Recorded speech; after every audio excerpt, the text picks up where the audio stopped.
안녕하세요. 류국반입니다. 구독, 좋아요 부탁드립니다.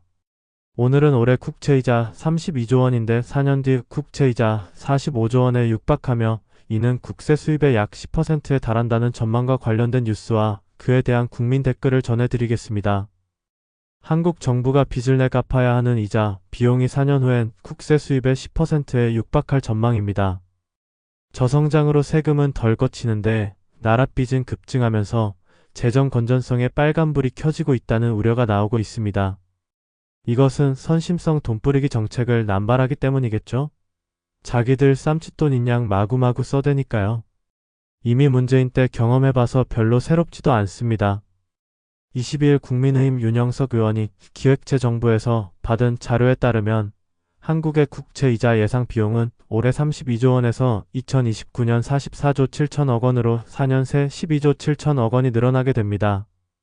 증가율이 40%에 달합니다. 2029년 국채이자로 나갈 것으로 예상되는 44조 7천억 원은 내년 예산안 기준으론 36조 원의 R&D 예산이나 32조 원의 산업중소기업 예산을 크게 웃도는 규모입니다. 국채는 기획재정부가 재정 충당을 위해 발행하는 국고채를 비롯해 외국환 평형기금채권, 주택도시기금채권 등 정부가 발행한 모든 채권을 가리킵니다. 국채이자가 12조 7천억 원이나 늘어나는 이유는 그만큼 국채를 마구마구 발행했기 때문이겠죠? 게다가 증가율은 40%나 되네요. 문제는 재정의 원천이 되는 국세 수입이 국채이자 비용보다 훨씬 더딘 속도로 늘어난다는 점입니다.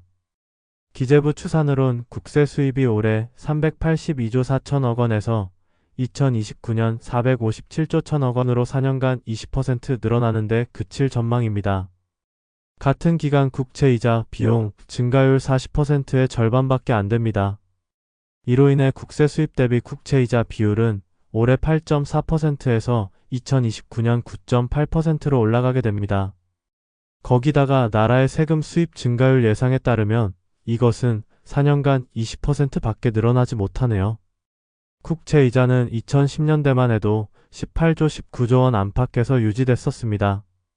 그러다 2022년 20조 원을 돌파한 이후 꾸준히 늘어 올해 처음 30조 원을 넘었고 2028년 40조 원을 넘어설 것으로 보입니다. 2010년대에는 국채이자가 18조 19조 원 안팎에서 유지되었는데 갑자기 2022년 20조 원을 돌파한 이유가 무엇일까요? 문재인이 코로나 때문에 돈을 마구마구 뿌렸잖아요. 그 돈이 어디에서 났는지 궁금하지 않으신가요? 그러면 마찬가지로 이재명은 현재 나라에 돈이 없어서 각종 세금을 전기세까지도 올리고 있는데 돈을 벌써 2번이나 뿌렸죠. 그러면 그 돈은 갑자기 어디에서 떨어졌을까요? 이 돈은 누가 갚게 될까요? 내년 이후에도 내수 부진이 이어지고 미국 관세 영향 등으로 수출이 둔화할 경우 국세 대비 국채이자 비율이 예상보다 빨리 두 자릿수를 기록할 가능성도 큽니다.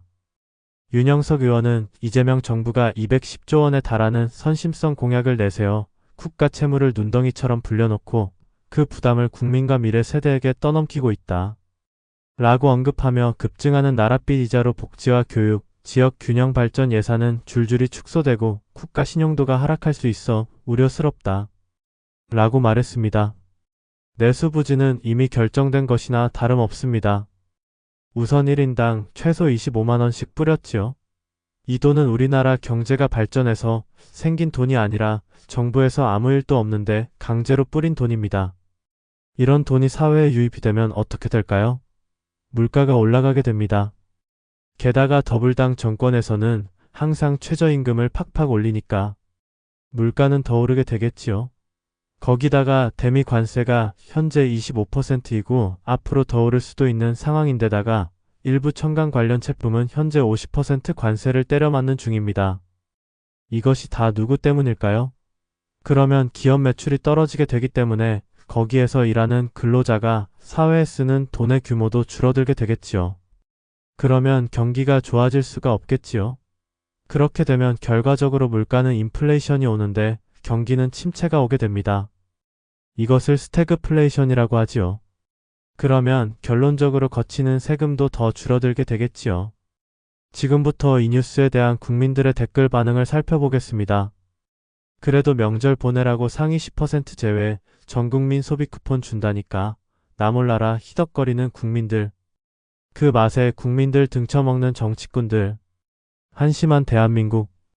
퍼주는 제명이야 권력 휘두르니 그렇다 치고 캣딸들은 자기 자식들 앞날 생각해 보았나? 일자리 없어 헤매고 막판에는 주택은 고사하고 배고픔에 고통받기 십상인데 그래도 독재자 줄줄 따라다닐 건가? 대통령활 4년 후를 왜 걱정하냐? 별 걱정을 다 하고 자빠졌네? 이것 봐라 올곧다 좋을 날이 멀지 않았다. 경제에는 무식한 좌파들 그냥 퍼주기만 하면 되는 줄 알고 퍼주는데 선거 때 선심성 퍼주기는 그때뿐이다. 그것이 쥐약인 줄도 모르고 텁석텁석 받아먹을 때는 좋은 것 같으나 부메랑이 돼서 미래 세대가 아니라 지금 청년 세대도 탁쳐올 문제다. 휴. 젊은이들이여 결혼은 알아서 하되 절대 출산은 잘 따져서 해라. 이 정권은 우리 자식들에게 돌아가야 할 돈을 땡겨서 지금 뿌리고 있는 것이다. 핑계야 그럴듯하지만 이미 골든타임을 지나갔다는 걸 알면서도 이유는 미래 정권에게 넘기면 그뿐이라는 잔머리 정책이다. 빚을 내서라도 그보다 더한 것으로라도 선심성 달래기 표만 살 수 있다면 뭔들 못할까? 민생소비 쿠폰이라는 달콤한 설탕 조각에 이빨 썩어 들어가는 줄 모르고 히히덕거리는 낼름 받아잡수시는 무목민들. 그 쿠폰?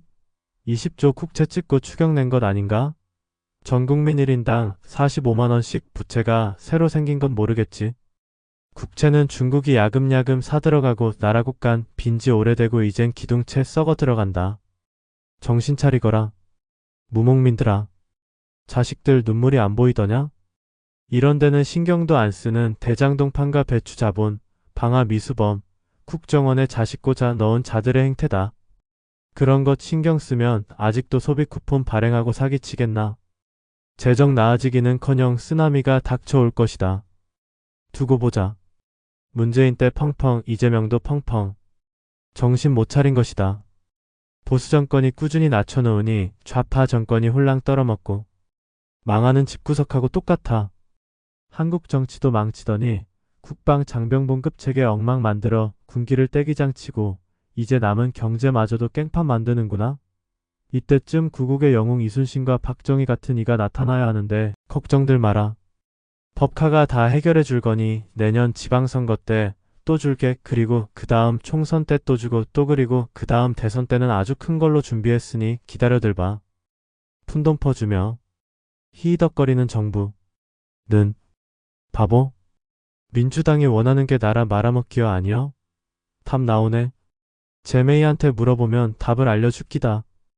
빚을 무서워하지 않는. 하긴 지들이 갚는 게 아니니까. 축원하는 건 미래 세대다. 전지전능하다는 전과사범이 임기 끝나기 전까지 다 갚아주겠지? 만약 대한민국을 빚더미에 빠뜨리면 전과사범을 곱게 묻어줄 국민은 결코 없을 것이로다. 돈 벌 생각은 안 하고 쓸 생각만 하는군. 빚내서 빚 갚는다. 개인이 이러면 뭐라 하겠는가?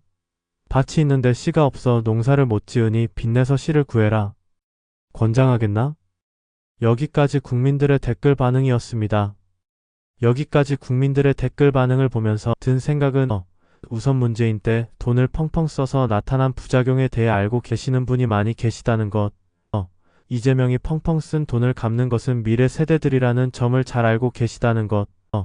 그리고 한국의 국방, 정치, 경제까지 모두 망치고 있다는 인식을 가진 분도 많이 계시다는 것입니다.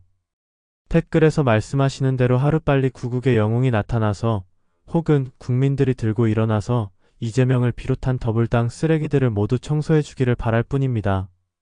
오늘 이슈 뉴스와 국민 댓글 반응은 여기까지입니다. 시청해 주셔서 감사합니다. 과연 앞으로 어떻게 진행될까요? 앞으로도 계속 시청자 분들에게 이슈 뉴스 및 국민 댓글 반응을 빠르게 전해드리겠습니다. 추가로 여러분은 어떤 생각이 드시는지요?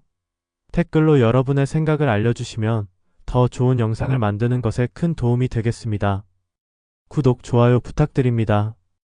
다음에 또 뵙겠습니다. 뉴국반 드림.